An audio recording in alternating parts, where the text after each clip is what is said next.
The phosphorescent lighting in the grand hall of Luminara made everything look like it was underwater, which wasn't helping James Kowalski's nerves. He stood in formation with the rest of Earth's diplomatic envoy, trying to remember if the third button on his ceremonial uniform was supposed to be fastened, or if that was some kind of insult in Seraphine culture. The briefing materials had been 300 pages long, and he'd fallen asleep during page 47. The Seraphine themselves moved through the hall like they were performing choreography, their movements synchronized in ways that seemed impossible without telepathy.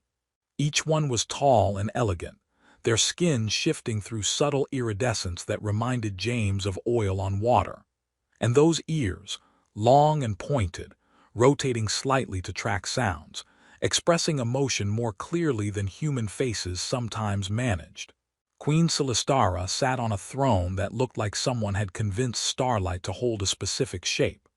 She was younger than James expected, maybe early 30s in human equivalent, but she carried herself with the kind of authority that made age irrelevant.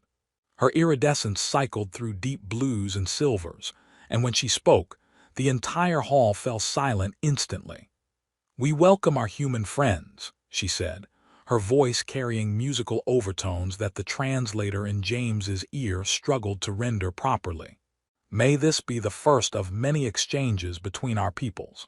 Ambassador Chen, leading the human delegation, delivered her prepared response about mutual cooperation and shared futures. James tried to look attentive while his feet started to ache in the ceremonial boots that were definitely a half size too small. The formal ceremony dragged on for what felt like geological epochs. There were speeches. There were ritual gift exchanges that required specific hand gestures James definitely got wrong. There was something involving crystalline instruments that produced sounds in frequencies he could barely hear, but that made his bones vibrate uncomfortably. Finally, mercifully, the formal portion ended, and they moved into what the briefing materials called a facilitated cultural exchange opportunity, but which was basically a reception with fancy alien appetizers. James found himself holding a plate of something that looked beautiful, but which he couldn't identify by kingdom or phylum. That's when High Advisor Myrth approached him.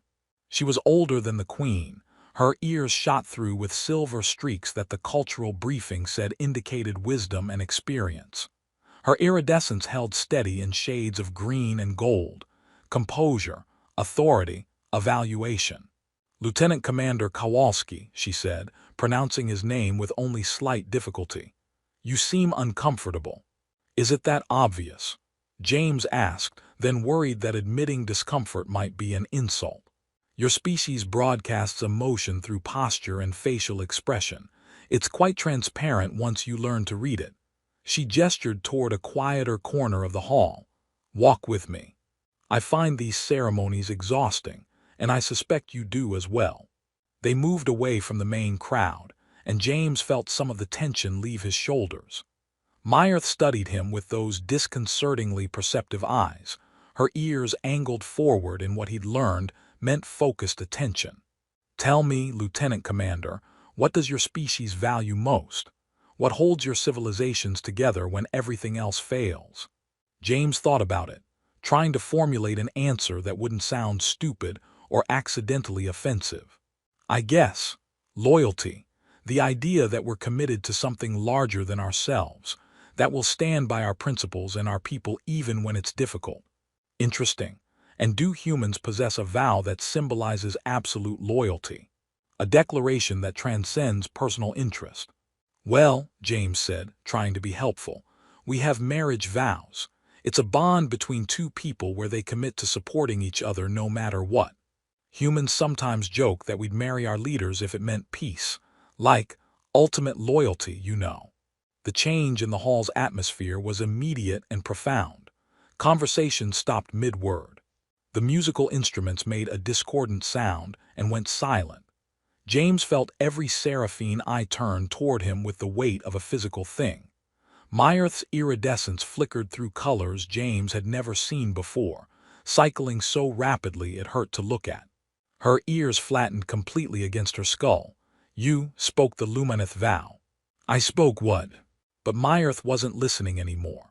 She was staring past James toward the throne, and when he turned to follow her gaze, he saw Queen Celestara standing, her entire body rigid with something that might have been shock or might have been fury or might have been something alien emotions didn't have a human equivalent for. The queen descended from her throne with movements that seemed to bend reality around her. The crowd parted instantly, creating a path that led directly to James. He wanted to run. He wanted to apologize. He wanted to understand what he'd just done wrong so he could stop doing it.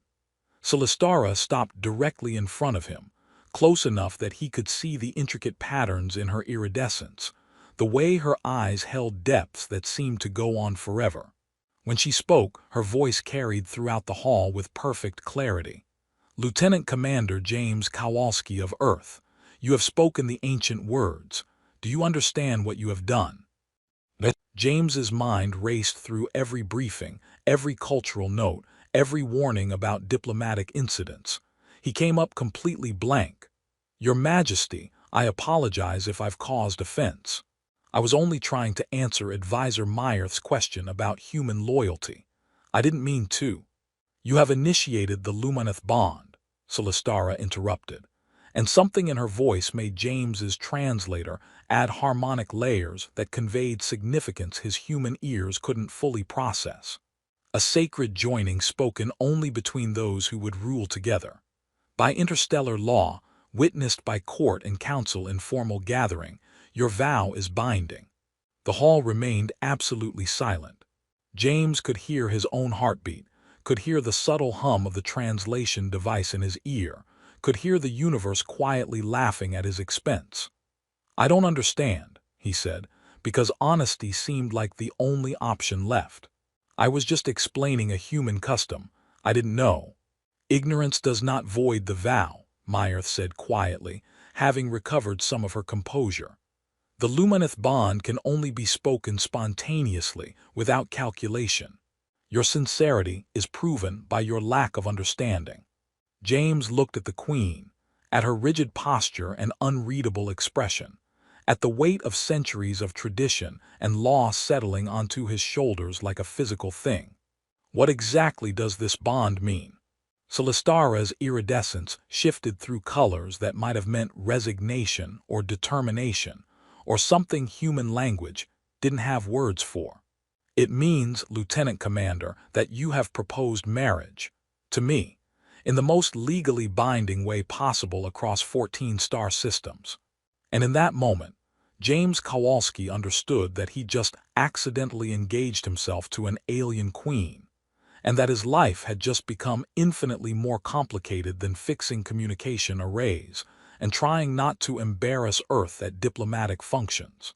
The universe, he decided, had a truly terrible sense of humor.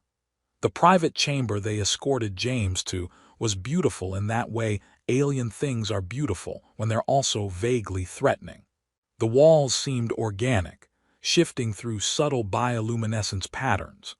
The furniture adjusted itself to human proportions when he sat down, which was both helpful and deeply unsettling. Ambassador Chen looked like she'd aged a decade in the past 20 minutes. She sat across from James with her head in her hands, occasionally making sounds that might have been suppressed screaming. Next to her sat Chief Jurist Korath, an elderly seraphine whose ears had gone completely silver, and who radiated the kind of patience that comes from having dealt with stupidity for several lifetimes. Let me make absolutely certain I understand this, Chen said, her voice tight with controlled panic. You proposed marriage to their queen during a formal diplomatic ceremony, using words that are apparently legally binding across multiple star systems, and possibly several dimensions we don't even know about yet. I thought I was making a cultural comparison, James protested. How was I supposed to know that joking about marrying leaders for peace was the exact phrase for an ancient alien proposal ritual? Perhaps by reading the 300-page briefing document we prepared specifically to prevent this exact type of catastrophic diplomatic incident. I read most of it. Which part did you skip? Let me guess, the section on binding vows and sacred declarations. James said nothing, because she was absolutely right and they both knew it. Koreth made a sound that the translator rendered as a sigh. The Lumineth vow predates our current empire by several millennia. It was created during the Unification Wars, when rival houses needed a way to formalize alliances that transcended political maneuvering. The vow, spoken in the sovereign's presence during an official gathering, creates a bond recognized by every civilization in the Seraphine sphere of influence. But I didn't mean it, James said desperately. There has to be some kind of, I don't know, intent clause, misunderstanding exception. Intent is demonstrated by speaking the words. Koreth explained with the patience of someone who had explained this many times before. The vow exists precisely to prevent calculated political marriages. It can only be spoken spontaneously, from the heart, without forethought or political consideration. Your sincerity is actually proven by your ignorance. No one seeking political advantage would make such an obvious mistake. Ambassador Chen made another sound that might have been suppressed sobbing. What are our options? Koreth's iridescence shifted to formal legal tones, grays and whites that conveyed objectivity. The lieutenant commander may refuse the bond. As the proposal was made in ignorance, he has that right. However, he paused, his ears angling backward in what James had learned meant concern or distress. Such a refusal would bring profound dishonor to Queen Silistara. In our culture, a rejected Lumineth bond suggests the sovereign is unworthy of partnership. And given her political situation, Ambassador Chen said quietly, pulling up holographic displays that showed complex power structures and faction alignments, such dishonor could be catastrophic. James studied the displays, trying to understand the intricate web of alliances and oppositions. Queen Silistara's position looked precarious, a young ruler implementing progressive reforms against entrenched conservative factions. Several indicators showed recent assassination attempts, political challenges, and what the display labeled as succession instability. If I refuse, James said slowly, I could trigger a political crisis. You could trigger a civil war, Chen corrected, which would destabilize this entire sector, which would be very, very bad for Earth's position in galactic politics, which would make this the worst diplomatic incident in human history, surpassing even the time Ambassador Williams tried to shake hands with a methane breather and nearly caused a fusion explosion. So my options are marry an alien queen I just met, or potentially start an interstellar war. Welcome to high-level diplomacy. It's exactly as glamorous as it sounds.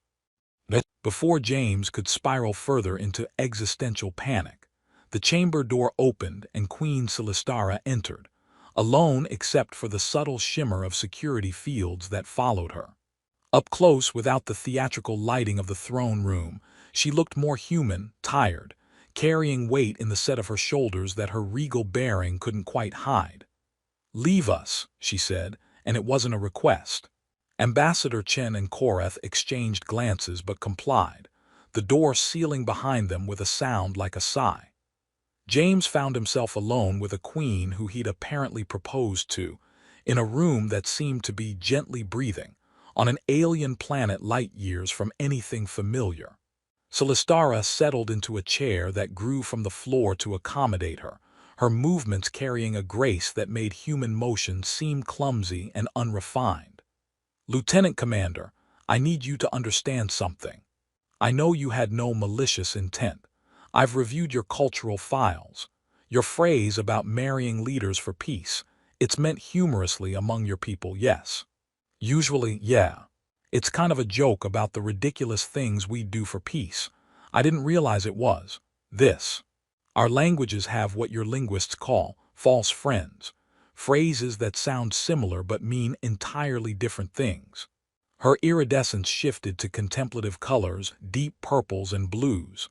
"Though perhaps not entirely different. You spoke of marriage for peace. The Lumineth vow is essentially the same concept, minus the humor. Your Majesty, I'm so sorry. If there's any way to undo this without causing problems for you. There isn't, she interrupted gently, but I'm going to accept the bond anyway. James felt the world tilt slightly. You're what? I'm accepting your proposal, Lieutenant Commander. Not because I believe in romantic destiny or because I think the universe conspired to bring us together. She stood, moving to a window that overlooked the crystalline city. I'm accepting because I need what you represent. A confused human who can't keep his mouth shut. A sound that might have been a laugh. Someone who speaks without calculating every word for political advantage. Someone whose loyalty isn't purchased or leveraged but given freely, even accidentally. She turned to face him. My empire is fracturing, Lieutenant Commander. The noble houses view my reforms as dangerous weakness. They whisper that I'm too influenced by foreign ideas, too willing to compromise traditional values. Ironically, bonding with a human will probably confirm everything they fear about me. Then why? Because the Lumineth bond cannot be challenged without challenging the foundations of our culture itself. By accepting it, I gain a partner whose loyalty is guaranteed by sacred law, something even my most powerful opponents cannot undermine without destroying the very traditions they claim to protect. She paused, and because you possess something my advisors lack. What's that? Honesty without agenda. You answered a question truthfully without considering how it could be weaponized. In a court where every word is a chess move, that's either profound stupidity or profound courage. Her iridescence shifted to warmer tones. I need someone who will tell me truth instead of strategy. Someone who will say the careless, honest thing when everyone else is calculating angles and advantages. So you want to marry me because I'm bad at politics. I want to bind myself to you because you're untainted by it. She moved closer, her eyes holding his. The bond ceremony requires 7 days of preparation. Until then, we have time to adjust to this reality. I won't force this upon you, Lieutenant Commander. If you truly cannot accept it, I will find another path forward, regardless of the consequences. But I am asking you to consider it. Not for romance or desire, but for partnership and mutual survival. James looked at this alien queen who was asking him to marry her out of political necessity, trying to process how his life had gone from routine diplomatic duty to the center of interstellar intrigue in the span of one conversation. He thought about Earth, about his family, about the comfortable predictability of the life he'd left behind. And then he thought about standing in this moment, being asked to help save an empire from tearing itself apart, being offered partnership by someone who needed him precisely, because he didn't understand the game everyone else was playing. Can I ask you something? James said finally. Of course. Do you believe what Korath said? That the vow can only be spoken spontaneously, that I couldn't have said it if some part of me didn't mean it. Celestara's iridescence shifted through colors he was still learning to read. I believe the universe is full of patterns we barely comprehend, whether your words were accident or destiny. She paused, something vulnerable crossing her features. Perhaps we'll discover the answer together. James took a breath, making a decision that would either be the bravest or stupidest thing he'd ever done. Possibly both. Then I guess we have 7 days to figure out how this works. Her smile was genuine, transforming her features from regally beautiful to simply beautiful. 7 days to prevent a political catastrophe and learn to trust each other. What could possibly go wrong? That's really not the reassuring statement you think it is. No, she agreed. But it's honest, and that's what we're building this on: careless honesty and accidental vows. Stranger foundations have supported entire civilizations. Name one. Give me 7 days, I'll compile a list. And despite everything, the panic, the confusion, the weight of consequences he didn't fully understand, James found himself laughing. The royal quarters made James feel like he was living inside someone's very expensive art installation. The walls shifted color based on time of day and occupant mood, which meant they'd been cycling through anxious greens and uncertain blues pretty much constantly since he'd moved in.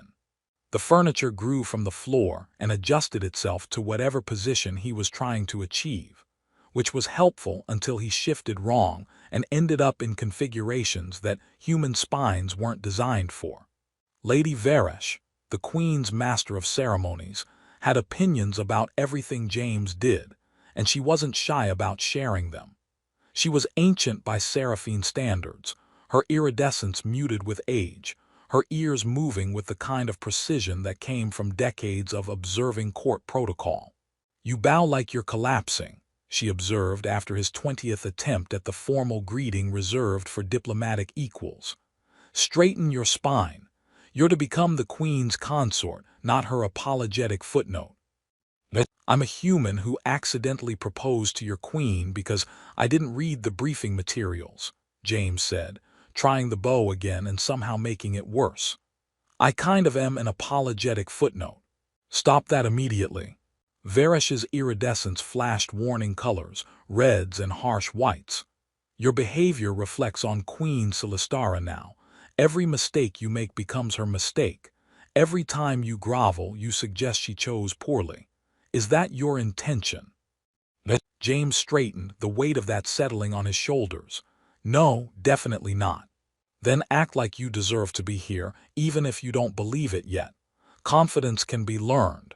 Dignity can be practiced. Self-deprecation is only charming in species that don't broadcast it through their entire body language." The days blurred into intense instruction on things James had never imagined he'd need to know. The 17 different formal bows, and when to use each one. The layered meanings of gift-giving, where the wrapper mattered as much as the contents.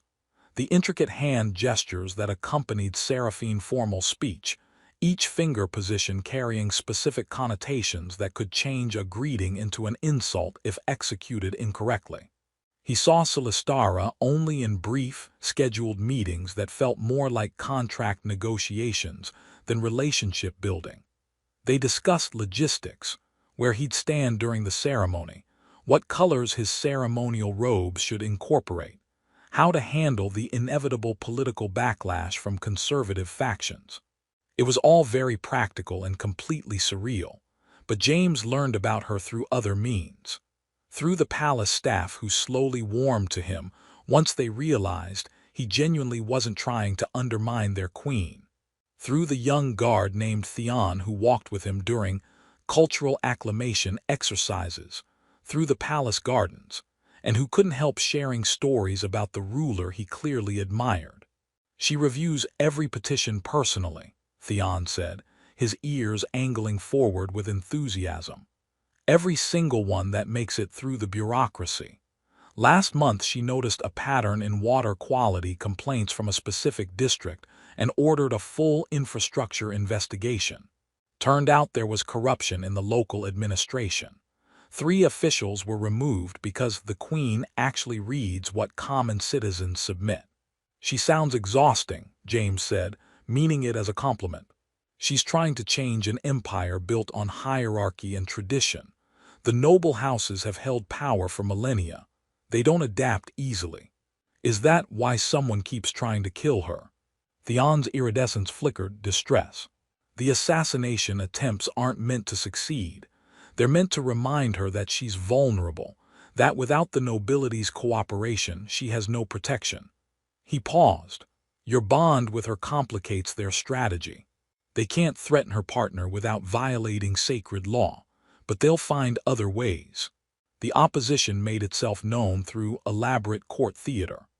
High Lord Vraxen led the conservative faction, and he was a master of saying offensive things in technically polite language. He made speeches about the importance of cultural purity and traditional bloodlines that everyone understood were directed at the human who'd stumbled into their royal family. The breaking point came on the 5th day, during a formal dinner where James was seated at Silistara's right hand, a position of highest honor that made several nobles physically uncomfortable. The seating arrangement was deliberate provocation, and James knew it. So did everyone else. Vraxen, positioned across the table where he could maintain eye contact throughout the meal, made his move during the third course, something that looked like crystallized starlight and tasted like regret. "Tell me, Lieutenant Commander," Vraxen said, his voice carrying that musical seraphine quality but edged with something sharp. "In human culture, when one makes a vow without understanding its implications, is that considered wisdom or foolishness?" The table went quiet. Every conversation stopped. James felt every eye turned toward him, felt the weight of judgment from beings whose civilizations had been navigating interstellar politics, while humans were still figuring out agriculture.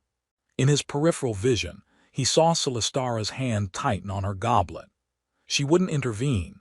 This was his test to pass or fail, his opportunity to prove he belonged at this table or demonstrate that he was exactly the ignorant primitive the conservatives believed him to be. James took a breath and a memory surfaced, his father, teaching him to handle bullies by refusing to play their game. When someone tries to make you look stupid, make them explain the joke.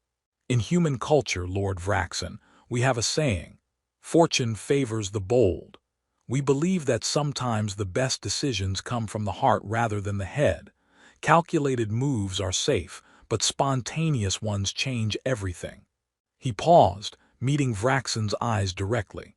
"But to answer your specific question, making a vow without understanding it would absolutely be foolish. Good thing I understood exactly what I was saying when I spoke the Lumineth vow." The lie was so confident, so smoothly delivered that even James almost believed it. The table erupted in quiet murmurs, nobles exchanging glances, reassessing their assumptions. Vraxen's iridescence flickered through colors that might have been surprise or might have been anger, but his face remained carefully neutral. Celestara, beside him, made a sound that was definitely a suppressed laugh. When she spoke, her voice carried across the table with perfect clarity. "Indeed, the Lumineth vow requires conscious intent. That Lieutenant Commander Kowalski spoke it proves he understood its sacred weight. One cannot accidentally invoke what one does not truly mean." Later, after the dinner had finally ended, and James had escaped to one of the palace balconies, Celestara found him staring at the city below. The luminescent buildings created landscapes of controlled light, and the air carried scents that Earth would never produce, something like cinnamon mixed with ozone mixed with possibilities. "You lied," she said without preamble, settling beside him at the railing. "You had absolutely no idea what you were saying." "I lied in service of a greater truth," James replied. "The truth being that I'm here, I'm committed, and I'm not giving Vraxen the satisfaction of seeing me admit to being an ignorant accident." She was quiet for a moment, her iridescence shifting through contemplative colors. "You're learning to play the game. I'm learning that sometimes tactical lies serve honest purposes. Your politics make my head hurt." "They're about to become your politics too." She moved closer, and James could feel the subtle warmth Seraphine radiated, could see the intricate patterns in her iridescence up close. "In 2 days we bond. After that you'll be a legitimate target. Not for assassination, too obvious, too much violation of sacred law, but for manipulation, political leveraging, 1,000 subtle ways the noble houses will try to use you against me."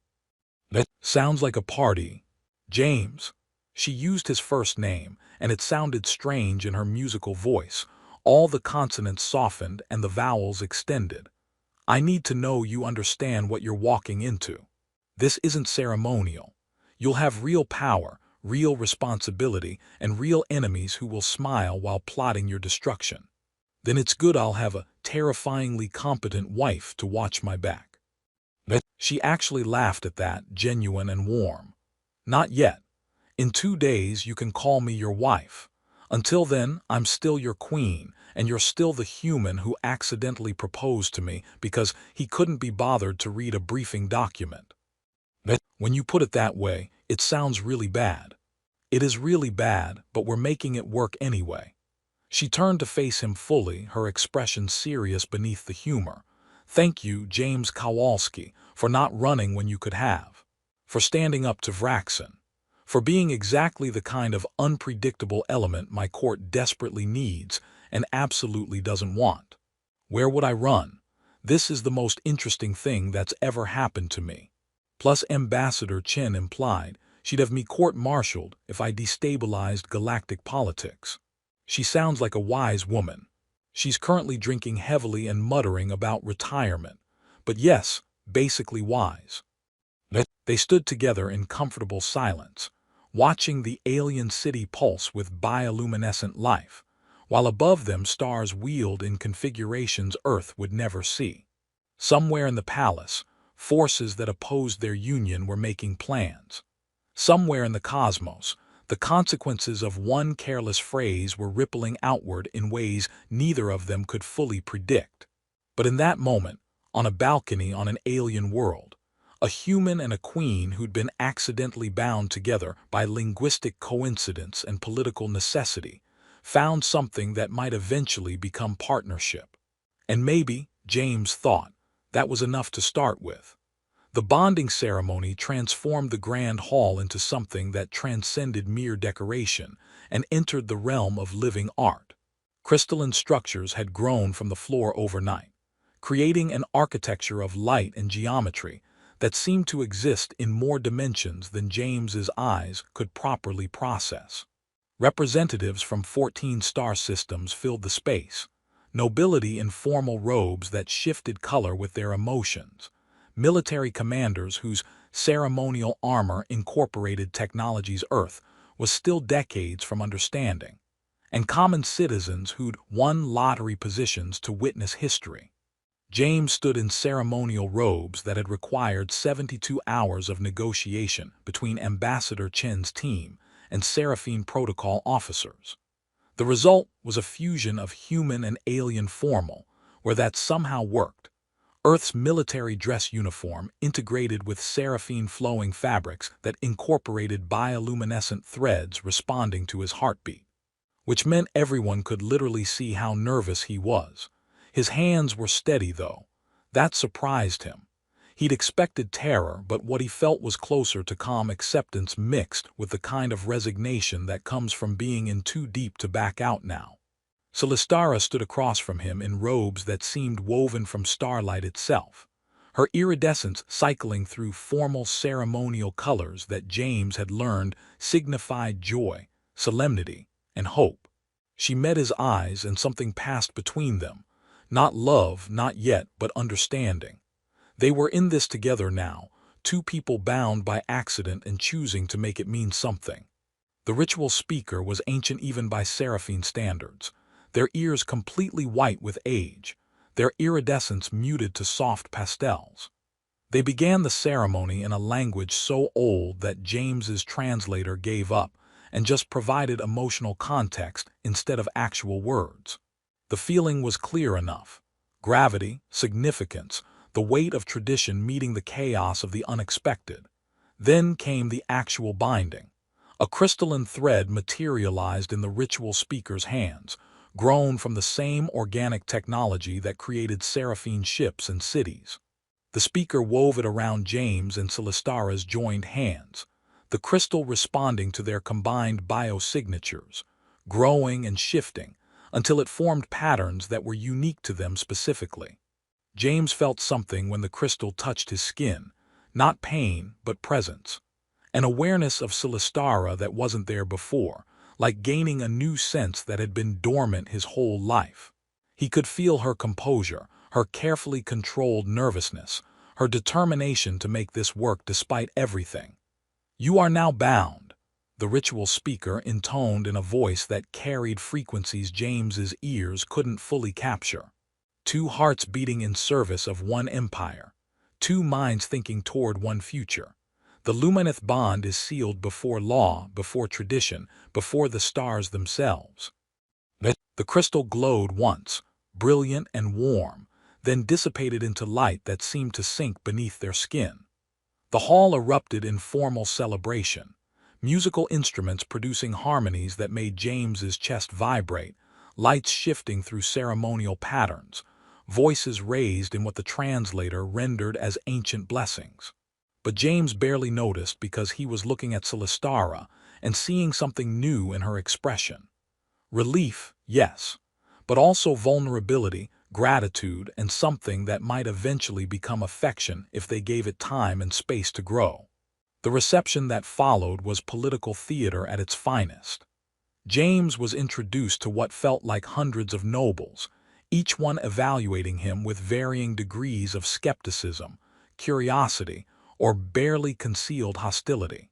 He made mistakes, used the wrong honorific for a planetary governor, forgot to include a specific hand gesture when greeting a military commander, but he recovered with humor and self-deprecation that seemed to charm more people than it offended. It was during this reception that the first real threat emerged. Not violence, too crude, too obvious after a sacred ceremony, but something far more dangerous. A delegation of noble houses, led by High Lord Vraxen, presented a gift to the newly bonded pair. James watched Celestara's face as she read the proposal. Her expression remained perfectly neutral, but her iridescence shifted into patterns he'd learned meant fury held barely in check. "A Regency Council," she said, her voice pleasant and deadly. "How thoughtful. You wish to establish advisors who can help guide the Empire during this transitional period." Vraxen bowed with mathematical precision. "We merely wish to ease your burden, Your Majesty. Managing a bond with a partner from a less experienced civilization will require significant attention. We would not want the Empire's governance to suffer from divided focus." It was a perfect trap. Accept the council, and Celestara lost real power to nobles who opposed her reforms. Reject it, and she appeared to prioritize her personal relationship over the Empire's welfare. Either way, the conservative faction won. But James had spent 5 days learning to play this game. Before Celestara could respond, he stepped forward with a smile that was all teeth and no humor. "Actually, Lord Vraxen, I think a Regency Council is an excellent idea. Her Majesty will absolutely need experienced advisors to help me understand the complexities of Seraphine governance, while she focuses on the broader strategic vision." Vraxen's iridescence flickered, confusion breaking through his carefully maintained composure. "I'm sorry. The council will report to me," James continued, committing fully to a plan he was improvising moment by moment. "As the Queen's bonded partner, I'll handle the day-to-day administrative oversight while Her Majesty manages the larger imperial concerns.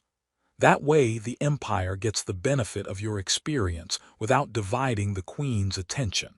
He paused, letting the implications sink in. "Unless you're suggesting I'm not capable of such responsibility. That would be unfortunate, given that questioning my capabilities is questioning Her Majesty's judgment in accepting the bond." The silence that followed was beautiful. Vraxen had been outmaneuvered. He couldn't reject the proposal without insulting both James and Celestara, but accepting meant the council he'd hoped would limit the Queen's power would instead become a tool reporting to the human he'd meant to undermine. Celestara's iridescence shifted to colors James had learned meant surprised approval and barely suppressed laughter. "An excellent suggestion, my bond partner. Lord Vraxen, we gratefully accept your generous offer. I'm certain you and your colleagues will provide invaluable guidance to Lieutenant Commander Kowalski as he assumes his new administrative responsibilities." After the reception, in the private chambers that were now technically shared space, Celestara let her formal composure drop for the first time all day. "That was either brilliant or insane," she said, pacing with energy that suggested she'd been holding still for too long. "I genuinely cannot decide which." "Probably both," James admitted. "I figured if they're going to try to use me as a weapon against you, I might as well use myself first. You've created a situation where you'll be managing the most powerful nobles in the Empire while barely understanding how our government functions." "Yeah, I noticed that part. Seemed less important than not letting them win." She stopped pacing, turning to face him. The ceremonial robes were gone, replaced with something simpler, and without all the formal presentation she looked younger, more uncertain. You didn't have to do that. You could have let me handle it. We're bonded now. Their fights with you are fights with me. He met her eyes. Might as well start as I mean to continue, poorly informed but enthusiastically committed to making terrible decisions with complete confidence. Something shifted in her expression, a wall coming down. I chose well, she said quietly, even if the choice was made for me by accident and impossible linguistic coincidence.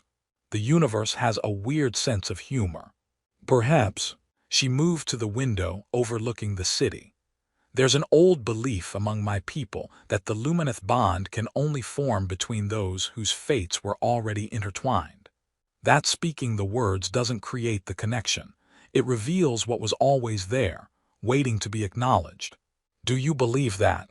I believe that a human who knew nothing of our culture somehow spoke the exact words, in the exact place, at the exact moment when I desperately needed a partner I could trust absolutely. She looked back at him, her eyes reflecting the city's bioluminescent glow. Coincidence seems insufficient to explain it. James joined her at the window. Together they looked out at an empire he was now somehow responsible for helping protect, at a civilization light years more advanced than his own, at a future neither of them had planned but both were choosing to build anyway. So what happens now? He asked. Now we figure out how to save an empire that's tearing itself apart. Stop the noble houses from undermining reforms that could save millions of lives. Prevent the assassination attempts that will absolutely come despite the sacred law. And somehow convince 14 star systems that a human belongs at the center of their government. Sounds like a normal Tuesday. She laughed, genuine and warm. I'm beginning to understand human humor. It's how you cope with being absolutely terrified while pretending everything is fine. Is it working? Ask me after the first assassination attempt. They were quiet for a moment, the weight of everything they'd committed to settling over them. James thought about Earth, about the message already speeding toward home that would inform his family their son had accidentally married an alien queen and was now involved in interstellar politics. He wondered what they'd think. He wondered what he thought. James, Celestara said, and there was something different in her voice, not the queen speaking, but the person beneath all the titles and responsibilities. I know this isn't what you wanted, that you were thrown into this without real choice or preparation, but I need you to know I will be a good partner to you. Perhaps not in the romantic ways the bond traditionally implies, but in the ways that actually matter. You have my loyalty, my protection, and my respect, and perhaps, given time, something more. I accidentally proposed to you because I didn't read a briefing document, James replied. And you accepted because you needed a political ally who's too ignorant to be corrupted. This is objectively the worst foundation for a relationship in the history of multiple species. And yet here we are. Here we are, he agreed. He took a breath, making a choice. For what it's worth, I'm in. Fully. Not because I have to be, but because I'm choosing to be. You need someone who will tell you the truth and make catastrophically bad decisions with unwavering confidence. Apparently that's my new job description, and I'm choosing to accept it. Her smile transformed her features from regally beautiful to simply beautiful. Then, welcome to the most complicated political situation in 14 star systems, bond partner. Try not to start any wars before breakfast. No promises. They stood together at the window, the Lumineth bond connecting them in ways neither fully understood yet, while below the crystalline city pulsed with light, and above them stars wheeled through configurations Earth would never see. James Kowalski had come to an alien world to establish diplomatic relations, and had accidentally bound himself to a queen fighting for her empire's survival. But standing there, feeling the strange new awareness of another consciousness linked to his own,